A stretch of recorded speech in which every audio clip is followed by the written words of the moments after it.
মাত্র ৫৬ ঘন্টার মধ্যে ১৬টি চীনা সামরিক কার্গো বিমান তেহরানে অবতরণ করেছে। একই সময়ে রাশিয়ার বিমানগুলো একাধিকবার ইরানে প্রবেশ করেছে। ঠিক তখনই তেহরান প্রকাশ করছে সমুদ্রের তলদেশে গড়ে তোলা তাদের ক্ষেপণাস্ত্র শহর। একই সময়ে মার্কিন সাম্রাজ্যকে উড়িয়ে দিতে ইরানের পররাষ্ট্রমন্ত্রীর হুঁশিয়ারি, তাদের আঙুল ট্রিগারে রয়েছে। আর এর মাঝেই তেহরানবাসীর জন্য সর্বোচ্চ নেতার আশ্বাসবাণী, আল্লাহই যথেষ্ট।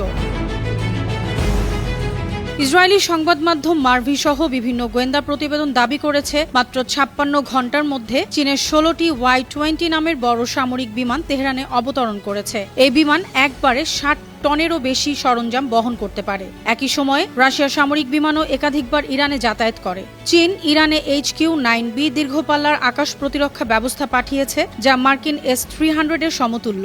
এছাড়াও এই ফ্লাইটগুলোতে পাঠানো হয়েছে উন্নত রাডার জ্যামিং, ইলেকট্রনিক ওয়্যারফেয়ার সরঞ্জাম ও ক্ষেপণাস্ত্র তৈরির কাঁচামাল। এছাড়া ইরান এখন মার্কিন GPS এর পরিবর্তে চীনের বাই-২ স্যাটেলাইট সিস্টেম ব্যবহার করছে। এর ফলে ইরানের অস্ত্র ব্যবস্থা এখন স্বাধীন, পশ্চিমাদের নিয়ন্ত্রণের বাইরে।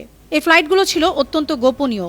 ইরানের আকাশসীমায় ঢোকার আগেই বন্ধ করে দেয়া হয় ট্রান্সপন্ডার। তবে আনুষ্ঠানিকভাবে কেউ কিছু স্বীকার না করলেও আন্তর্জাতিক গোয়েন্দা বিশ্লেষণ বলছে এটি শুধু সাহায্যই নয়, বরং একটি স্পষ্ট বার্তা, ইরানকে যে কোনো আগ্রাসনের মুখে শক্তভাবে রক্ষা করা হবে।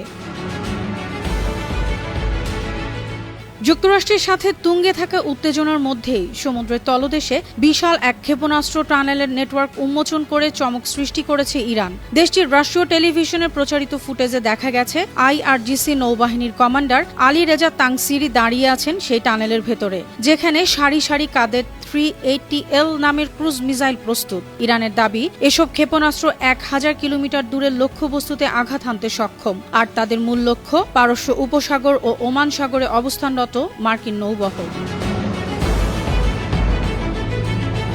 এই সামরিক শক্তি প্রদর্শনের মধ্যে কূটনৈতিক মঞ্চে এসেছে আরও কঠিন ভাষা। বুধবার ইরানের পররাষ্ট্রমন্ত্রী আব্বাস আরাকচি ঘোষণা দিয়েছেন, আমাদের প্রিয় মাতৃভূমি, আকাশ ও সাগরের বিরুদ্ধে যুক্তরাষ্ট্রের পক্ষ থেকে যে কোনো হামলার তাৎক্ষণিক ও শক্তিশালী জবাব দিতে ইরানের সাহসী সশস্ত্র বাহিনীর আঙুল ট্রিগারেই রয়েছে। আর এই বক্তব্য আসে ঠিক সেই সময় যখন যুক্তরাষ্ট্রের প্রেসিডেন্ট ডোনাল্ড ট্রাম্প আবারও সামরিক হামলার হুমকি দিয়ে বলেছেন, বিশাল এক যুদ্ধজাহাজের বহর ইরানের দিকে এগিয়ে যাচ্ছে। প্রচণ্ড শক্তি আর নির্দিষ্ট লক্ষ্য নিয়ে এটি বেশ দ্রুত গতিতে এগোচ্ছে। এই উত্তেজনার মাঝেই ইরানের সর্বোচ্চ নেতা আয়াতুল্লাহ আলী খামেনি দেশের জনগণকে মানসিকভাবে স্থির ও সাহসী থাকার বার্তা দিয়ে বলেছেন, ভয় পাবেন না, আল্লাহই যথেষ্ট। আন্তর্জাতিক ডেস্ক, বানো টিভি।